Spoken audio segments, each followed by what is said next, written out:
John Campbell McTiernan, Jr. is an American filmmaker.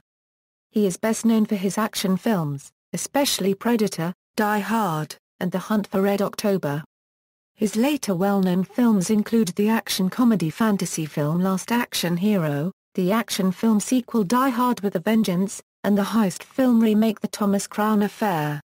Background and career: McTiernan was born in Albany, New York, and attended the Juilliard School before graduating with a Master of Fine Arts from the AFI Conservatory.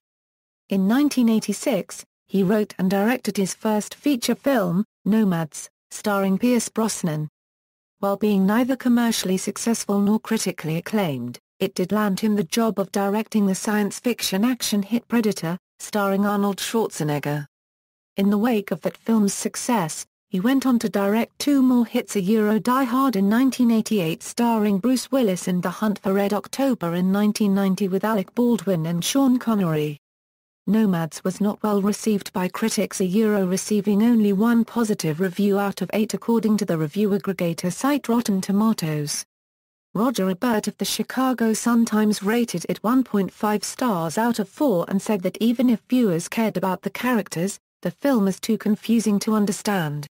However, Jay Scott of the Globe and Mail described it as a breathlessly unself-conscious film. The tone alternates maniacally between scaring the audience and making it giggle until the end.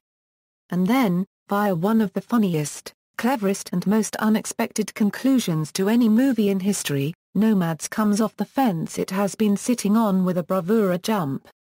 Scott credited McTiernan, saying he has brought to his project a staggeringly resourceful technique. The sharply unpredictable editing, the hypnotic use of slow motion and rack focus, the ominous rock music, everything adds up to a debut of singular confidence, full of fun and creepiness. Variety wrote, Nomads avoids the more obvious ripped guts devices in favor of dramatic visual scares. In fact, everything seems to come naturally in a tale that even has the supernatural ring true. Walter Goodman of the New York Times called the Inuit as menacing as the chorus from West Side Story. In his memoir, Total Recall, Arnold Schwarzenegger said he was so impressed by the film's tense atmosphere made with a low budget that he hired John McTiernan to direct Predator. The budget for Predator was around $15 million, but it opened as number 1 at the U.S. box office with a gross of $12 million on its opening weekend, and went on to gross nearly $100 million overall. For the calendar year 1987, it was second only to Beverly Hills Cop 2. Initial critical reaction to Predator was negative, with criticism focusing on the thin plot. Metacritic, which assigns a weighted average score out of 100 to reviews from mainstream critics, rates the film with an average score of 36 based on 11 reviews from 1987, with the review opinions summarized as generally unfavorable. However, in subsequent years critics' attitudes towards the film warmed, and it has appeared on a number of best-of lists. The review aggregator site Rotten Tomatoes reports that 78% of 40 surveyed critics gave the film a positive review. Elvis Mitchell of the New York Times described it as grisly and dull, with few surprises.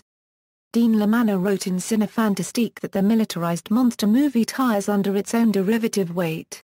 Variety wrote that the film was a slightly above-average actioner that tries to compensate for tissue-thin plot with ever more grisly death sequences and impressive special effects.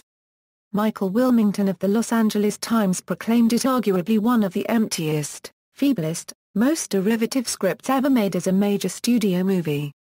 Feminist Susan Faludi called it one of an endless stream of war and action movies in which women are reduced to mute and incidental characters or banished altogether.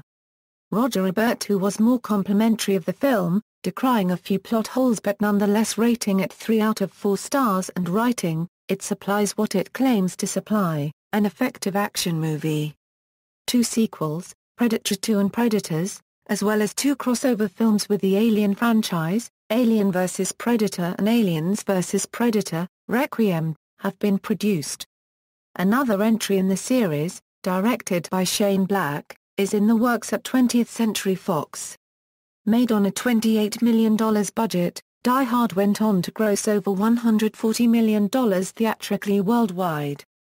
A film's success spawned a Die Hard franchise, which has included 4 sequels, video games, and a comic book. It received very high ratings from critics overall. English film critic Mark Kermode expressed admiration for the film, calling it an exciting setup of cowboys and Indians in the towering inferno. The film has been included in various top 10 lists of best Christmas movies, including those by Digital Spy, Empire, Entertainment Weekly, Forbes, The Guardian, Hollywood Reporter, and San Francisco Gate. However, not every critic praised it. Roger Ebert gave it a mere 2 stars out of 4 and criticized the stupidity of the deputy police chief character, saying that all by himself he successfully undermines the last half of the movie. The Hunt for Red October also received positive reviews from critics. Nick Skigger, for Slant magazine, called the film a thrilling edge-of-your-seat trifle that has admirably withstood the test of time. Ebert called it a skillful, efficient film that involves us in the clever and deceptive game being played, while Gene Siskel commented on the film's technical achievement and Baldwin's convincing portrayal of the character Jack Ryan. Newsweek /s David Anson wrote, "But it's at the guide level that Red October disappoints. This smoother, impressively mounted machine is curiously ungripping. Like an overfilled kettle, it takes far too long to come to a boil." Vincent Canby, writing for the New York Times, opined that the characters, like the lethal hardware, are simply functions of the plot, which in this case seems to be a lot more complex than it really is. He directed Medicine Man, about a medical researcher in a rainforest starring Sean Connery. Medicine Man was also poorly received. Roger Ebert gave it 1.5 stars, saying that although the film had some beautiful moments, it never really came together and had a cornball conclusion. Entertainment Weekly said the story was built around some very tired devices, and especially criticized the performance of the female lead. He directed and co-produced Last Action Hero, a 1993 action comedy vehicle for Arnold Schwarzenegger. The film received mixed to negative reviews from critics. Entertainment Weekly said it was a stupid, generic slab of action bombast that keeps reminding us it's a stupid, generic slab of action bombast, and called it a lead balloon of a movie. Variety called it a joyless, soulless machine of a movie, an $80 million plus mishmash. Vincent Canby likened the film to a 2-hour Saturday Night Live sketch, and called it something of a mess, but a frequently enjoyable one. Roger Ebert gave the film 2.5 stars out of 4, writing that despite some entertaining moments, Last Action Hero more often plays more like a bright idea than like a movie that was thought through. In 1995, he rebounded with Die Hard with a Vengeance, the 3rd installment of the Die Hard film series. It was highly successful, garnering $366 million in box office receipts and becoming the highest-grossing film of the year, although the film had mixed reviews by critics. Owen Gleiberman of Entertainment Weekly said that while McTiernan stages individual sequences with great finesse, they don't add up to a taut, dread-ridden whole. James Berardinelli said the explosions and fights were filmed with consummate skill, and are thrilling in their own right. Desenhauer of the Washington Post said the best thing about the movie is the relationship between McClane and Zeus, saying that Samuel L. Jackson was almost as good as he was in Pulp Fiction. Ebert gave the film a positive review, praising the action sequences and the performances of Willis, Jackson, and Jeremy Irons, concluding, Die Hard with a Vengeance is basically a wind-up action toy, cleverly made, and delivered with high energy. It delivers just what it advertises, with a vengeance. Empire magazine Ian Nathan gave the film a 3/5-star review, stating that Die Hard with a Vengeance is better than Die Hard 2, but not as good as the peerless original. Though it's breathless fun, the film runs out of steam in the last act. And Jeremy Irons' villain isn't fit to tie Alan Rickman's shoelaces. During 1995-97, McTiernan was a producer for several smaller projects, including at least 3 films that were not major releases: The Right to Remain Silent, Amanda, and Quicksilver Highway. He directed The 13th Warrior, a loose retelling of the tale of Beowulf starring Antonio Banderas, Diane Venora and Omar Sharif that was adapted from the novel Eaters of the Dead by Michael Crichton. The film did poorly at the box office, with a total loss estimated at $70 a euro $130 million. It received generally mixed to poor reviews. Roger Ebert gave the film 1.5 stars out of 4, saying that it lumbers from one expensive set piece to the next without taking the time to tell a story that might make us care. Conversely, James Berardinelli gave it 3 stars out of 4, calling it a solid offering that delivers an exhilarating 100 minutes. The outcome disappointed Sharif so much that he temporarily retired from film acting, saying, "After my small role in The 13th Warrior, I said to myself, let us stop this nonsense, these meal tickets that we do because it pays well." Sharif said it was terrifying to have to do the dialogue from bad scripts, to face a director who does not know what he is doing, in a film so bad that it is not even worth exploring.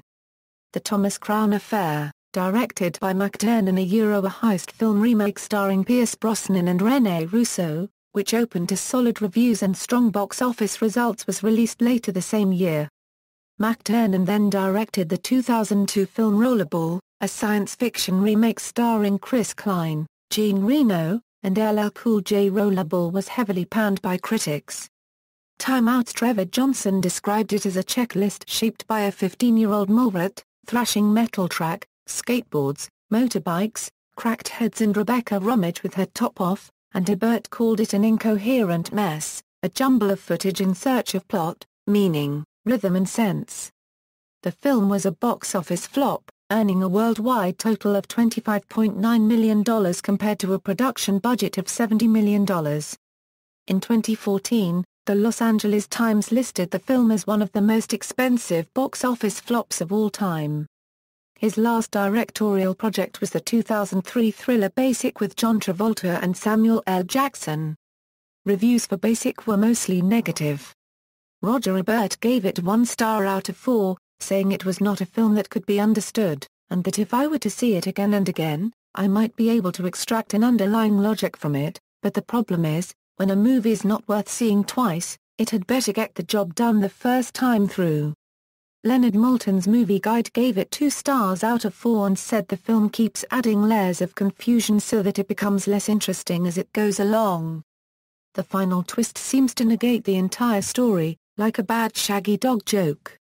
Personal life equals criminal charges, felony conviction, and incarceration equals. On April 3, 2006, McTiernan was charged in federal court with making a false statement to an FBI investigator in February 2006 about his hiring the private investigator Anthony Pellicano to illegally wiretap Charles Roven, the producer of his Rollerball film, around August 2000. McTiernan had been in a disagreement with Roven about what type of film Rollerball should be, and had hired Pellicano to investigate Roven's intentions and actions. He had asked Pellicano to try to find instances where Roven made negative remarks about the studio executives or said things to others what were inconsistent with what he said to the studio. He was arraigned and pleaded guilty on April 17, 2006, as part of an initial plea bargain agreement to cooperate with prosecutors in exchange for lenient treatment. Prosecutors said they then became convinced that he was continuing to lie to them and that he had also hired Pellicano to wiretap someone else, probably his estranged wife Donna Dubrow, during their 1997 divorce, and they decided to seek a prison sentence. He then hired new counsel and tried to withdraw his guilty plea, saying his prior counsel had not conducted a proper discovery in the case and had not presented him with the available defense approach of suppressing as evidence the conversation with him that Pellicano had recorded on August 17, 2000, but this bid was denied by the federal district judge, Dale S. Fisher, who immediately proceeded to sentence him to 4 months in prison and $100,000 in fines. The judge characterized McTiernan as someone who thought he was above the law, had shown no remorse, and lived a privileged life and simply wants to continue that. He was ordered to surrender for incarceration by January 15, 2008, but was allowed to remain out of prison on bail pending an appeal to the Ninth Circuit Court of Appeals. In October 2008, the Ninth Circuit Court of Appeals vacated McTiernan's 4-month sentence and ruled that Judge Fisher had erred and he was entitled to a hearing as to whether his plea could be withdrawn. The prosecution then agreed to allow McTiernan to withdraw his plea rather than proceed with such a hearing, and his plea was withdrawn on February 24, 2009. With the case reopened, the prosecution was no longer bound by the prior plea agreement, and filed additional charges against McTiernan, charging him with 2 counts of lying to the FBI and 1 count of committing perjury during the previous court proceedings by denying he had been coached by his attorney on what to say during his previous guilty plea hearing. After some adverse rulings on his attempted defense arguments, and facing the possibility of a prison sentence of more than 5 years on the various charges, McTiernan eventually entered another guilty plea in a second plea bargain in 2010. Conditioned on his plan to appeal the earlier rulings against his defense approach, and Judge Fisher sentenced him to 1 year in prison, 3 years of supervised probation, and a fine of $100,000. The judge said that the increased length of the prison sentence was related to the additional, more serious charge of perjury before her court, that McTiernan's crimes were more than just a momentary lapse of judgment, that he still did not seem to have really accepted responsibility for his actions, and that she would have issued an even more lengthy prison sentence if the prosecution had not recommended less. McTiernan was then released on bail pending an appeal of the adverse rulings. On August 20, 2012, the Ninth Circuit Court of Appeals affirmed the district court judgment, but allowed McTiernan to address the U.S. Supreme Court regarding his attempt to suppress the recorded conversation before being required to report to prison. His defense tried to argue that Pellicano had made the recording for an unlawful purpose and that this made it inadmissible, but the district and appeals courts disagreed with that interpretation of the rules of evidence. On January 14, 2013, the Supreme Court declined to hear the case. McTiernan surrendered to federal prison on April 3, 2013, to serve a stated 12-month sentence in the federal prison camp, Yankton, in Yankton, South Dakota, a minimum security former college campus holding about 800 male mainly white-collar criminal offenders. His Bureau of Prisons registration number was 43029-112. Although the Yankton facility was rated by Forbes magazine as one of America's 10 cushiest prisons, during his incarceration his wife said it was very hard for him and that he had lost 30 pounds and was suffering from depression and completely emotionally disintegrating there. While in the prison he managed to write a possible sequel for the Thomas Crown Affair, with the working title Thomas Crown and the Missing Lioness. His supporters created a Free John McTiernan campaign page on Facebook, including expressions of support from Samuel L. Jackson, Alec Baldwin and Brad Bird. He was released from prison on February 25, 2014, after 328 days of incarceration, to serve the remainder of his 12-month prison sentence under house arrest at his ranch home in Wyoming until April 4, 2014. Invasion of privacy civil suits On July 3, 2006, McTiernan's former wife, film producer Donna Dubrow, filed suit against him for invasion of privacy and other claims arising from her belief that he hired Pellicano to wiretap her telephone during their divorce negotiations. As of May 2014, the lawsuit remained active, with a trial scheduled for December 2014 but likely to be postponed. Debts and bankruptcy In October 2013, while in prison, McTiernan declared Chapter 11 bankruptcy amidst foreclosure proceedings for his 3,254-acre ranch residence in central Wyoming, struggles to pay his past legal bills and IRS tax debts, and ongoing expensive disputes including the lawsuit by his ex-wife, a $5 million claim against him of liability in a 2011 automobile accident, and his ongoing effort to reverse his felony conviction. The bank holding the mortgage on the ranch said the filing was a bad faith tactic only intended to stall the foreclosure proceedings, and requested the presiding judge to convert the case to a Chapter 7 bankruptcy, a more drastic form of bankruptcy that would give the bank the power to demand the liquidation of assets rather than requiring them to negotiate with McTiernan. McTiernan's lawyers countered by saying that his potential for generating additional future income from new projects could enable him to eventually repay his debts, so a rapid liquidation of assets would be unnecessary and unjustified.